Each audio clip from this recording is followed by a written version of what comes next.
Deux chemins divergeaient à l'orée d'un bois, et moi, j'ai choisi le moins emprunté, celui que personne ne prend, et c'est ce choix qui a fait toute la différence. Robert Frost, La route non prise. Ainsi commence le best-seller de Robert Kiyosaki, le livre Père riche, Père pauvre. Robert Kiyosaki, c'est un investisseur américain, homme d'affaires et conférencier, et ses livres se sont vendus dans le monde à plus de 26 millions d'exemplaires. Oui, vous m'avez bien entendu, 26 millions d'exemplaires. Pour connaître un tel succès, il faut avoir quelques bonnes idées. Alors justement, quelles sont-elles ces idées? Première idée, si vous travaillez pour l'argent, vous ne serez jamais riche.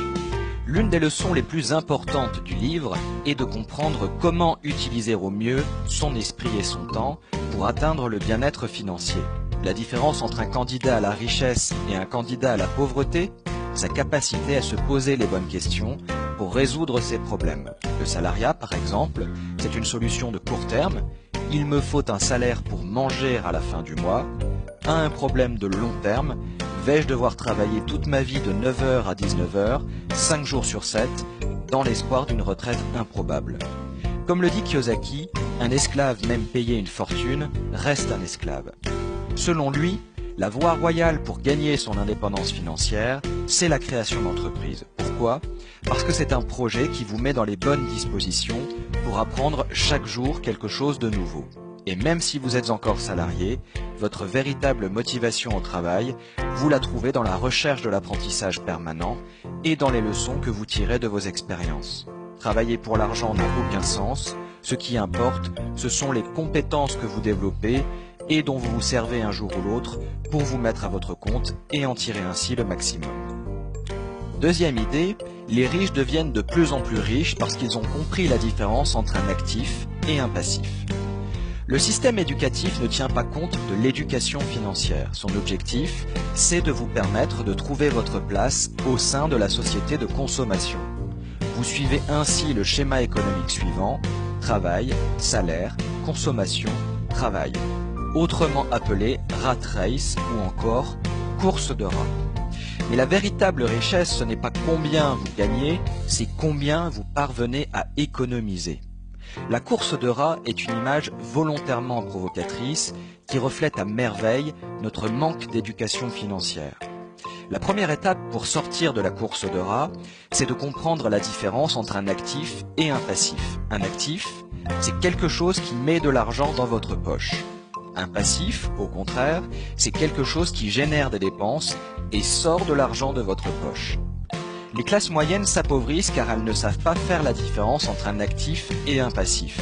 Évidemment, puisque personne ne leur a appris à le faire.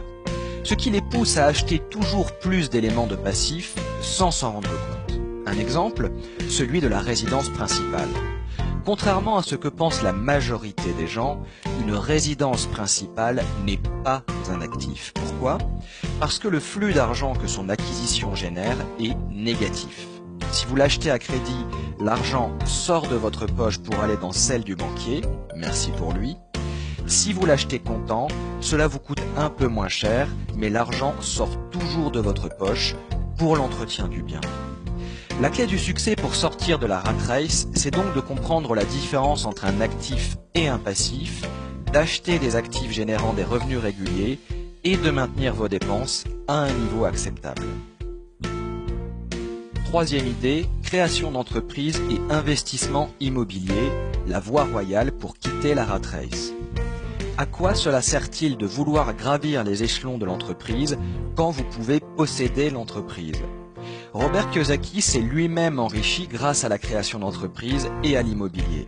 S'il existe d'autres moyens de s'enrichir et de quitter la rat race, la création d'entreprises et l'investissement dans l'immobilier sont effectivement deux voies possibles et très efficaces, à condition d'en maîtriser les règles élémentaires. Kiyosaki a investi beaucoup d'argent dans l'immobilier à une époque où l'immobilier connaissait un début de cycle haussier, ce qui lui a permis, en plus de son aptitude à dénicher de bonnes affaires, de devenir rentier en l'espace de 3 années seulement. Dans ces conditions, il s'est ensuite libéré de la contrainte de son emploi salarié pour se lancer dans les affaires et faire prospérer son propre business. La conclusion principale à tirer de son expérience personnelle est que vous devez le plus tôt possible faire en sorte d'épargner une bonne partie de vos revenus pour ensuite les investir et commencer à générer des revenus passifs. Quatrième idée, différents types d'investisseurs pour différents niveaux de richesse. Pour devenir un investisseur professionnel, vous devez adopter le comportement du chasseur plutôt que celui du fermier. Bien que cela ne soit pas familier, le comportement du chasseur est bien plus proche de celui de l'investisseur professionnel car il sait comment saisir les opportunités qui se présentent au bon moment. Robert Kiyosaki explique ainsi qu'il existe deux types d'investisseurs.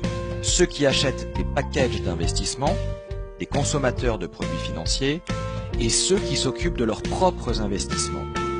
Les investisseurs professionnels sont ceux qui savent véritablement comment s'enrichir et développent des compétences dans des domaines tels que l'identification d'opportunités, la levée de fonds et le management.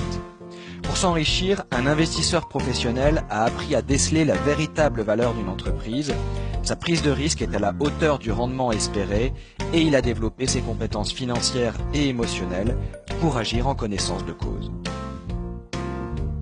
Cinquième idée, n'attendez plus, agissez pour gagner votre indépendance financière. Les 5 obstacles majeurs de l'indépendance financière sont les suivants: la peur, le cynisme, la paresse, les mauvaises habitudes et l'arrogance. Pour ne pas se laisser piéger, Robert Kiyosaki livre les 8 étapes clés de son plan d'action. Étape numéro 1, faire un bilan de sa situation actuelle. Étape numéro 2, être toujours à la recherche de nouvelles idées. Étape numéro 3, agir et s'inspirer des personnes qui vous ont précédé sur le chemin de la réussite. Étape numéro 4, se former en permanence et apprendre de nouvelles choses. Étape numéro 5, être proactif. Étape numéro 6, se promener dans son quartier pour surveiller les petites annonces immobilières. Étape numéro 7, voir grand. Étape numéro 8, apprendre de l'histoire. La liberté financière est un objectif de vie qui vous enrichira au sens propre comme au sens figuré. Prêt à relever